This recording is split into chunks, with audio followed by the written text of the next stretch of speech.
Heyo, my name is Alin Laphel, VTuber and artist. My goal? To set up a booth at an artist alley. Of course, with all the negative air about it recently, I decided to set a side goal to also start an online store. I'm making this video series to keep track of my progress and hold myself accountable. Hopefully, I'll get it all set up before the end of the year. Remember how in the last episode, or episode 1, I talked about using Vograce for making all the merchandise? Well, I'm still pretty small and just starting out. I have a large concern about having too much inventory actually. You see, Vograce has a MOQ, minimum order quantity, on most of their products, if not all of them. If I buy a variety of merch from there, I'm going to have to pay for MOQ on each of those products. Products that I don't know if it'll sell well. On top of that, shipping costs are gonna add up. And on top of that, I'm concerned that the prints won't look the way that I want it to. It's going through a third party. Let me give you a reason as to why. You see, computers display things in RGB, red, green, blue. There's also a backlight to help show your image. Prints come in CMYK, cyan, magenta, yellow, and key, which is just black basically. When converting an image from RGB to CMYK, some color is lost in the process, making the picture appear slightly different. And without proper lighting to see the print, colors may appear darker too. It's something to consider when you're going from a digital format to a printed one. That's my short mini lesson. I saved you $20,000 and learning that in college.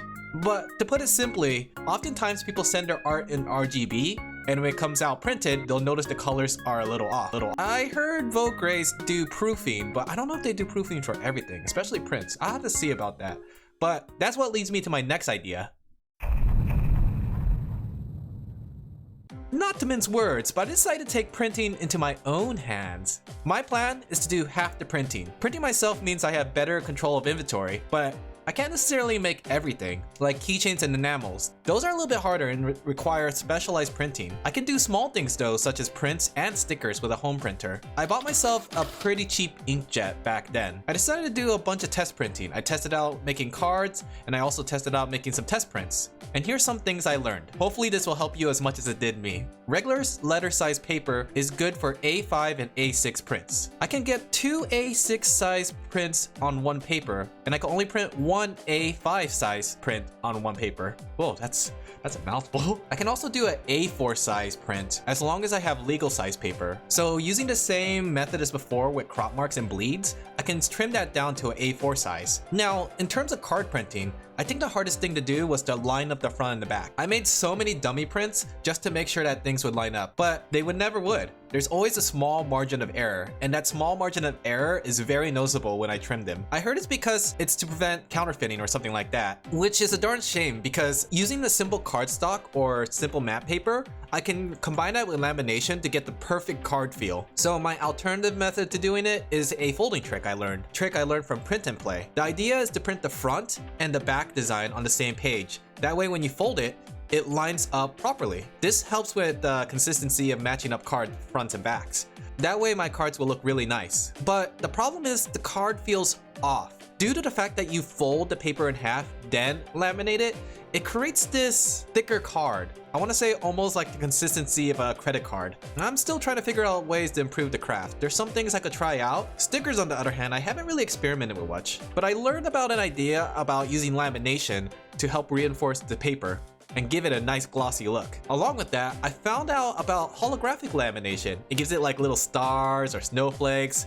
It makes it really look nice. I still haven't tried it out yet, but once I have some sticker designs down, I'll be sure to give that a try. But with all this printing, my printer ran out of ink. And this was a really cheap printer, like a $40 cheap printer, right? Do you know how much the ink cost on this thing? $36. It's almost as much as the printer itself. So I've been thinking, if I end up using this to print, the ink cost will eventually ride up really fast. I'm pretty much buying a new printer with every refill. So I decided I'm going to invest into a bigger and badder printer. That's right, I got myself an EcoTank 2800. 2800, 2800, 2800. Not to be mistaken with the 8000. I heard the 8000 is actually really good because it allows you to print 11 by 17s, which is a very popular poster size.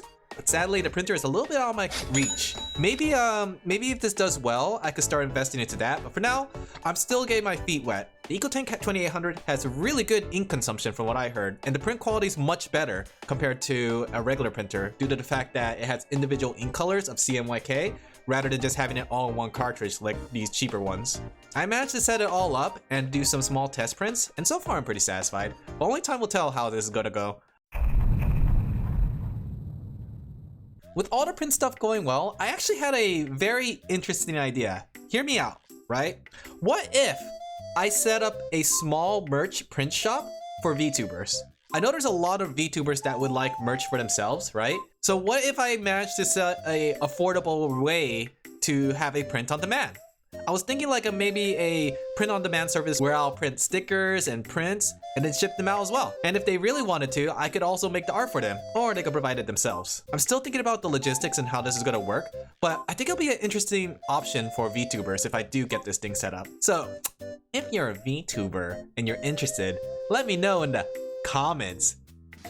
But with that, that brings week 3 to an end. I got a lot of things done, and I spent a lot of time learning how to make art prints. I hope the skills that I'm learning and the printer itself become a worthwhile investment. It'll save me money in the long run, in theory, and it would make it easier to run an online shop since I could print on demand. That said, I'm gonna start learning more about how to do prints properly, and I guess if I do start the online store, shipping. I heard shipping isn't as bad, but we'll see.